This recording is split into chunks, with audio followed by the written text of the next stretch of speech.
BLD regular publish করা হবে, জার্নালে পাবলিশ করা হবে, তারপর বার কাউন্সিল লিগাল এডুকেশনের ক্ষেত্রে পরিবর্তন করে আমার প্রত্যেক আশান্বিত করেছে। তো আমার কাছে সবসময় মনে হয় আমাদের এখানে যে আপনার অসংখ্য ইউনিভার্সিটিতে এখন ল কোর্স আছে, সব জায়গাতে মানসম্মত আপনার শিক্ষা দেওয়া হয় না। আপনারা যদি এনরোলমেন্ট পরীক্ষা নিয়ে অনেক কমপ্লেইন আমি আগে শুনতাম, এনরোলমেন্ট পরীক্ষা নেওয়া, প্রশ্নপত্র প্রণয়ন করা, অ্যাসেসমেন্ট, এইসব জায়গাতে যদি আপনারা আরেকটু কাজ করেন তাহলে আমাদের আইন পেশায় যে দক্ষতা সেটা বাড়বে, এটা খুব কাজে দিবে। আর একটা কথা বলি, এটা একটু অপ্রিয় কথা, কিছু মনে করবেন না। আমার মনে প্রত্যেক পেশার মানুষের কিছু অ্যাকাউন্টেবিলিটির প্রয়োজন আছে। একটা অভিযোগ মাঝে মাঝে শুনি কিছু আইনজীবীদের বিরুদ্ধে বলা যায় যেরকম ওনারা হয়তো মামলা ঠিক মতো পরিচালনা করছেন না। সেক্ষেত্রে আমার ব্যক্তিগত অভিজ্ঞতা, আমার ভুল হলে মাফ করবেন, কেউ যখন আইনজীবী পরিবর্তন করতে যায় তখন অনেক ঝামেলা করতে হয়।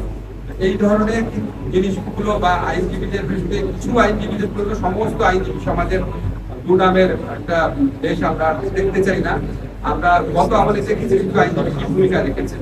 কাজে আমাদের যখন আমরা সবসময় বলি যে ছাত্র জনতার এই আত্মত্যাগের বিনিময়ে, এই অসাধারণ আত্মত্যাগের বিনিময়ে আমরা নতুন বাংলাদেশকে গড়ার সুযোগ পেয়েছি, এই সুযোগটা সব সেক্টরে যেন হয়। আপনারা নিজেরাও চেষ্টা করবেন, যাদের বিরুদ্ধে অভিযোগ আছে তাদের ব্যাপারে যেন আপনারাই ব্যবস্থা নিতে পারেন, সেলফ রেগুলেশন যেন থাকে, অ্যাকাউন্টেবিলিটি মেকানিজম যেন থাকে।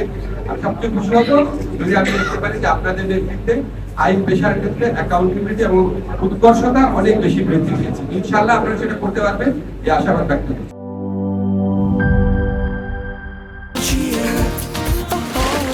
চিল হবে রিফ্রেশিং মুডে। চিয়ার আপ, চলো উড়াই খুশি।